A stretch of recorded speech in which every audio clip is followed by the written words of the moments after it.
ఎప్పుడు వివాదాల్లో ఉండే యాంకర్ శివజ్యోతి తాజాగా మరో పెద్ద వివాదంలో చిక్కుకుంది. తిరుమల శ్రీవారిని దర్శించుకోవడానికి వెళ్లిన శివజ్యోతి ఆమె స్నేహితులు క్యూ లైన్లో స్వామివారి ప్రసాదం తీసుకున్నారు. అయితే ప్రసాదం తీసుకునే సమయంలో మనం అన్నిటికంటే కాస్ట్లీ ప్రసాదం అడుక్కుంటున్నాం, మనం రిచెస్ట్ బిచ్చగాళ్ళం అంటూ తిరుమల శ్రీవారి ప్రసాదాన్ని కించపరిచినట్లుగా మాట్లాడుతూ సెల్ఫీ వీడియో తీసుకుంది. ఈ వీడియో వైరల్ కావడంతో హిందూ సంఘాలు భక్తులు ఆమెపై తీవ్రంగా మండిపడుతున్నారు.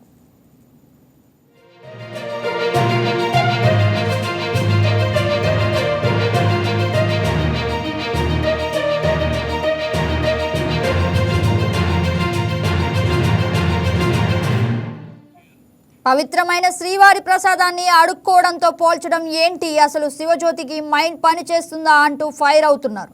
ఆలయ పవిత్రతను కాపాడేందుకు టీటీడీ ఇప్పటికే ప్రాంగణంలో రీల్స్ వీడియోలపై నిషేధం విధించింది. ఈ నిబంధనలు ఉల్లంఘించడమే కాకుండా పవిత్రమైన ప్రసాదాన్ని అగౌరవపరిచిన శివజ్యోతి ఆమె స్నేహితులపై కఠిన చర్యలు తీసుకోవాలని డిమాండ్స్ ఎక్కువ అవుతున్నాయి.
ఈ వీడియో మీకు నచ్చినట్లయితే లైక్ కొట్టి షేర్ చేసి వైకే టీవీని సబ్స్క్రైబ్ చేసుకోండి.